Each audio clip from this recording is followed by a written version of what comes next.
राधे राधे दोस्तों। कल से नवरात्रि लग रही है तो हम देवी की पूजा कैसे करें ये बताएंगे कि देवी की पूजा का बड़ा महत्व होता है। नवरात्रि दिव्य शक्तियों का पर्व है। देवी पूजा में नवरात्रि का बड़ा महत्व है। नवरात्र 4 होते हैं जो 2 गुप्त हैं। हम शारदीय और चैत्र की ही मनाते हैं क्योंकि इन दोनों ऋतुओं में मौसम परिवर्तन होता है। शरीर भी बहुत ऋतु परिवर्तन के कारण बीमार पड़ जाता है, इसलिए नवरात्रि का व्रत बतलाया गया है जिससे शक्ति की उपासना कर हम स्वस्थ रहें। शक्ति की उपासना करने से माँ हमें सभी वैभव प्रदान करती है। माँ आदि शक्ति सब कुछ प्रदान करने में सक्षम है। नवरात्रि में अपने घर के दरवाजे पर वंदनवार जरूर लगाएं। इसके लिए अशोक या आम के पत्ते ले सकते हैं।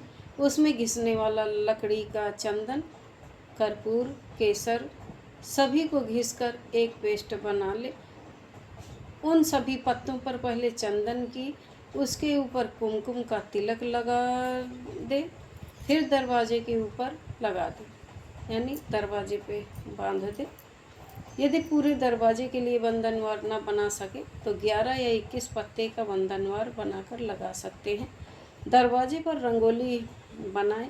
मुख्य द्वार एकदम साफ रखें, इससे माँ की कृपा मिलेगी। माँ का प्रवेश हमारे घर पर अवश्य होगा। जहाँ माँ की चौकी रखते हैं वहाँ क्या करना है? जहाँ माँ की चौकी रखें उस स्थान को साफ सुथरा करें, बिल्कुल ही साफ रखें। माँ का आवाहन 9 सुगंध से होता है। जहाँ चौकी लगाएं उस स्थान को गंगा जल से छिड़काव कर दें, थोड़ा चंदन का लेप भी कर दें, केसर भी थोड़ी मिला दें, गुलाब जल के छींटे भी दें। उस स्थान को बिल्कुल सुगंधित कर दें। फिर चौकी रखें, उस पर लाल कपड़ा बिछा दें। लाल कपड़ा बिछाने के बाद उस पर माँ की फोटो या प्रतिमा रखें। प्रतिमा के सामने 2 अंगुल छोड़कर एक कोण बना दे। इस तरीके ये लाल वस्त्र के ऊपर चंदन या कुमकुम से बनाएं। ये पूरे 9 दिन ही अंकित रखें। इस कोण में जो नीचे तीर है वो देवी का होता है और जो ऊपर का कोण है वो शिव का होता है, इसलिए ये कोण बनाएं। ये एक यंत्र की तरह बन जाएगा। देवी की पूजा करने के बाद इस यंत्र की भी पूजा करें। नवगंध, चंदन, केसर, कस्तूरी, सुगंधित मिश्रित लेप, मरजार गंध, घी, कपूर, गोरोचन का लेप और सुगंधित जल का छिड़काव करें। जो चीज़ उपलब्ध हो वो देवी को अर्पित करें। नहीं है कोई बात नहीं, मन से कर दें। कर्पूर को हाथ से मसलकर यंत्र में डालें। इस चक्र पूजन से बहुत ज़्यादा पुण्य प्राप्त होगा। पहले देवी की करें, फिर उसी तरह चक्र की करें। चक्र के बीच में ह्रीम लिखना है, यानी ऐसे कोण बनाना है, त्रिकोण, और बीच में ह्रीम लिखना है। 6 बराबर कोण बनेंगे। उस स्थान को बिल्कुल सुगंधित कर दें। फिर चौकी रखें, उस पर लाल कपड़ा बिछा दें। लाल कपड़ा बिछाने के बाद उस पर माँ की फोटो या प्रतिमा रखें। प्रतिमा के सामने 2 अंगुल छोड़कर एक कोण बना दें। ये लाल वस्त्र के ऊपर चंदन या कुमकुम से बनाएं। ये पूरे 9 दिन ही अंकित रखें, लिखा रहने दें। यानी इस कोण में जो नीचे की तरफ है वो देवी का होता है और जो ऊपर का कोण है वो शिव का होता है स्थान, इसलिए ये कोण बनाएं। ये एक यंत्र की तरह बन जाएगा। देवी का पूजा करने के बाद इस यंत्र की भी पूजा करें।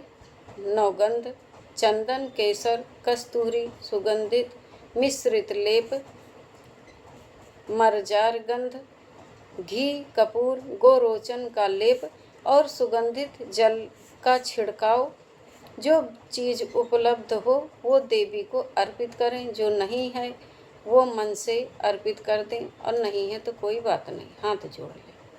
कर्पूर को हाथ से मसलकर यंत्र में डालें। इस चक्र पूजन से बहुत ज़्यादा पुण्य प्राप्त होगा। पहले देवी की करें, फिर उसी तरह चक्र की करें। चक्र के बीच में ह्रीम लिखना है। 6 बराबर कोण बनेंगे। पूजन करने से पहले गणपति स्तोत्र का पाठ अवश्य करें। माता का कोई भी पाठ करने से पहले भैरवनाथ का कोई भी पाठ करना चाहिए, या फिर या या फिर सिर्फ प्रणाम कर लें, प्रणाम ही कर लें। यानी पहले गणेश जी का पाठ, फिर कोई शिव जी का, फिर कोई मंत्र स्तोत्र भैरव जी का करें, या फिर देवी इसके बाद भैरव जी के बाद फिर देवी का पाठ करना चाहिए। यही विधान है।